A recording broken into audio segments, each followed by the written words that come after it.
ô vous les jeunes, c'est le prophète alayhi salatu wa salam qui l'a dit comme ja'a fi sahih. Ya ma'ashara al-shabab, que celui qui a les capacités de se marier, man istata'a minkum al-ba'ata falyatazawwaj, que celui qui a les capacités de se marier, qu'il se marie. Cela sera meilleur pour lui afin de préserver sa chasteté et aussi son regard. C'est le prophète alayhi salatu wa salam qui l'a dit. Donc c'est une préservation, le mariage. Et il dit celui qui n'en a pas les capacités, eh bien qu'il jeûne, ça sera une protection. As-siyam junnah, c'est une protection le siyam, le jeûne. Donc qu'il jeûne. Mais il s'adresse aux jeunes en disant mariez-vous. Donc on dit comme le prophète alayhi salatu wa salam a dit ayyuha shabab ya ma'ashara shabab, ô vous les jeunes, que celui qui a les capacités qu'il se marie. Surtout aujourd'hui. Dans le monde dans lequel on vit, avec les réseaux sociaux, avec la personne doit se préserver et se marier au plus tôt. Par contre, la condition, que celui qui a les capacités. Ça ne veut pas dire que c'est celui qui est forcément riche, millionnaire, qui a une grande maison qu'il a achetée, etc., etc. Non, il faut avoir d'abord les capacités intellectuelles, avoir cette capacité d'être responsable, d'être mature. C'est ça la vraie richesse. Après, bien sûr, il faut un minimum. Ici, on place notre confiance en Allah subhanahu wa ta'ala et on utilise les causes. Et on ne fait pas simplement on ne tombe pas simplement dans le fait de placer sa confiance en Dieu. On fait les causes, on cherche du travail, etc. Il faut un minimum de préparation, même financière. Mais avant la préparation financière, c'est la maturité qu'il faut. Il faut être un bonhomme. Alors, faut être un bonhomme, c'est un grand mot. Parce qu'aujourd'hui, tout s'est inversé. Le bonhomme, c'est peut-être celui, aux yeux de beaucoup, celui qui joue à la PS5 toute la nuit, qui se réveille à midi, qui gonfle son torse et qui va dans la cité, qui s'est fait une réputation et qui, quand il parle à coup de wesh wesh et qui... peut-être c'est ça le bonhomme. Non. Si c'est ça le bonhomme, t'as rien compris. Lui, c'est le gamin. Le bonhomme, c'est celui qui, dès son plus jeune âge, se construit intellectuellement, se prépare à des objectifs nobles et il se dit, Inch'Allah, je veux travailler puisque je veux gagner de l'argent licite, je veux me marier au plus tôt possible, je veux faire mon pèlerinage, je veux. Et quand il fait les causes et quand il en veut, il est positif et qu'il s'en remet à Allah subhanahu wa ta'ala et qui prend le chemin de al-istiqama, la droiture, qui est une source de bénédiction, de baraka, Allah lui ouvre toutes les portes. Et tu le vois à 20 ans, 19 ans, 21 ans, il a déjà construit sa vie. Contrairement à d'autres, tu les vois à 30 ans, Msakin, toujours pareil. Il stagne, il patine. Pas de baraka, c'est une question de bénédiction, tout simplement. Donc là, on parle de maturité. Si la personne a un minimum, fait les causes, financièrement, il est stable, religieusement et intellectuellement, il est mature, marie-toi. N'aie pas peur. Oui, mais je n'ai pas assez d'argent, j'ai un travail, mais c'est limité. Allah, il répond. Et Allah, subhanahu wa ta'ala, il nous dit dans le Coran al-Karim, « In yakunu fuqara » s'ils sont pauvres, Allah les enrichira min fadlihi, de par sa grâce. Abu Bakr as-Siddiq radiyallahu anhu wa arda, lorsqu'il a parlé de ce verset coranique, il dit celui qui obéit à son Seigneur tabaraka wa ta'ala dans l'ordre, concernant l'ordre du mariage et le comportement qu'il doit avoir, etc., eh bien Allah subhanahu wa ta'ala remplira sa promesse qui est le fait de l'enrichir. In yakunu fuqara, s'ils sont pauvres, Allah les enrichira de par sa grâce.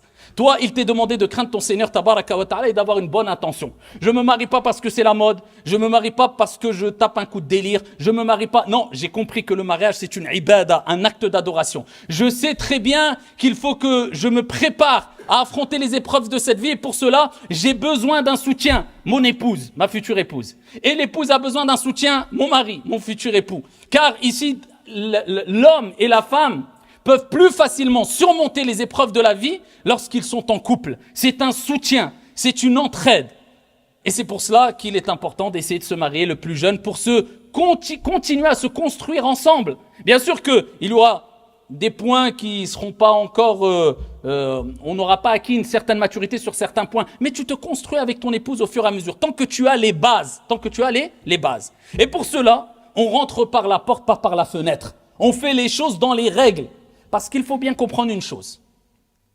C'est lorsque nous sommes confrontés à un péché. On fait tous des péchés. Mais l'intelligent, la personne qui craint son Seigneur, s'efforce de toujours délaisser les grands péchés. ça, il doit être intransigeant avec son âme. Et les petits péchés, il doit s'en écarter au maximum, puisque les montagnes ne sont faites que de petites pierres. Un petit péché, un petit péché, un petit péché, et après on tombe dans un grand péché. Shaitan, il te tire petit à petit. Il te connaît très bien. Ash-Shaytan, c'est ton ennemi. Mais tu n'as pas qu'un ennemi, tu as aussi un nafs. Ici, tu as Ash-Shaytan qui te lance al-wasawis, les insufflations sataniques, mais il y a l'âme aussi qui te lance ces insufflations sataniques aussi. Et ces mauvaises ici insufflations. Donc tu as deux ennemis.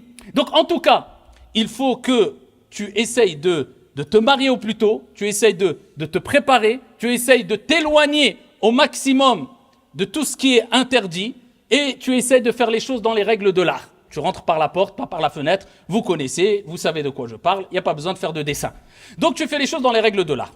Et ici, il faut que tu aies des critères quand tu veux te marier. Et alors le prophète alayhi salatu wassalam, encore une fois, je ne rentre pas dans les détails, je survole les grands points les plus essentiels, wa billahi tawfiq, il nous a donné 2 hadiths qui valent plus que de l'or et qui sont un mode d'emploi pour la femme et pour l'homme, pour l'époux et l'épouse ou la future épouse et le futur époux. Il dit alayhi salatu wassalam, idha ataakum man tardawna dinahu wa khuluquhu fazawwiju. C'est aussi simple que ça. Si quelqu'un vient à vous, donc il veut se marier, et que vous agréez, vous êtes satisfait de quoi? Sa religion et son comportement, fazawwiju. Mariez-le.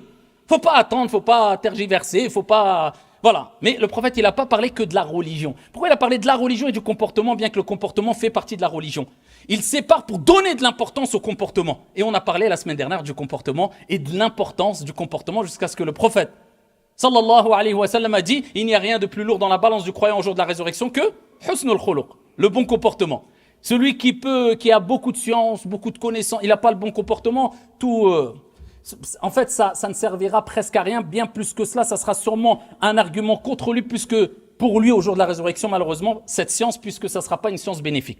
Donc, il dit le comportement. Donc, toi, tu analyses, tu regardes. Est-ce que c'est un homme qui a des bonnes moralités, un bon caractère, un bon comportement, et aussi sa religiosité? Il a dit, idha atakum man tardawna dinahu, maintenant au moment présent.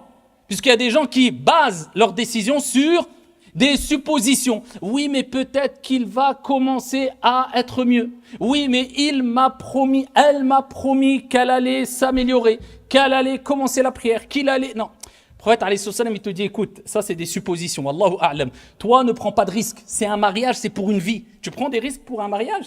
Donc toi, base-toi sur ce que tu vois, ce qui est concret.